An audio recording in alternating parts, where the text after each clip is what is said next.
Today we're going to talk about optics, and we're going to cover geometrical optics and how a lens works for the most part.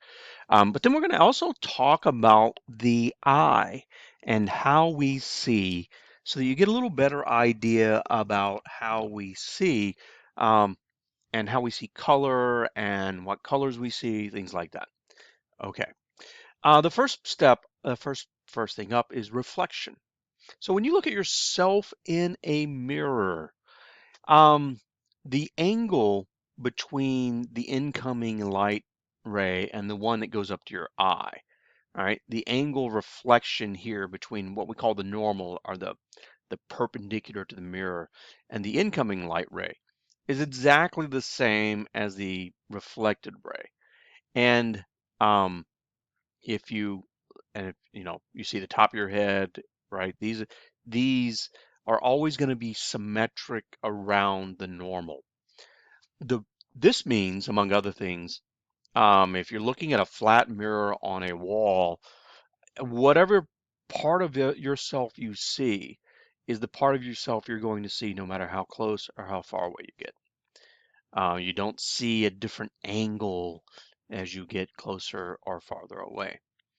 Um, The other pit on optics is that when light goes through a material or from one material to another, it can change direction. And it can change direction because the speed of light in one material may be different than the speed of light of another. And we call this the actually light can be slower in a material than it is in air or that is in vacuum, right, in free space.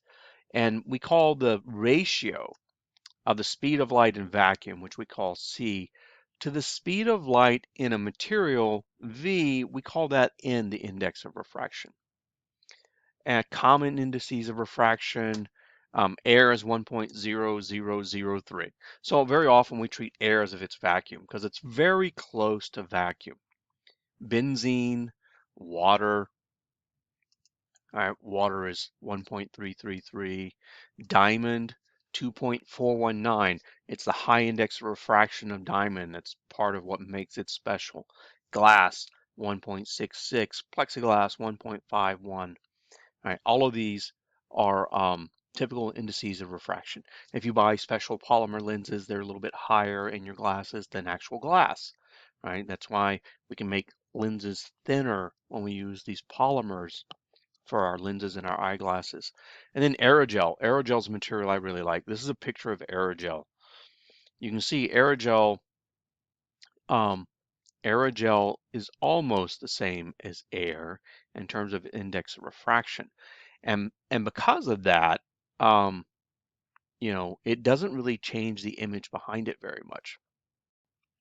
Aerogel is a material we use in high energy physics because there's special things that happen when when a particle which is going nearer the speed of light than light can go in a material, you get this stuff called Cherenkov radiation. So aerogel is great for telling you something's going very close to the speed of light since its index of refraction is very close to 1. All right, that's it for this segment, and we will then move on in the next one.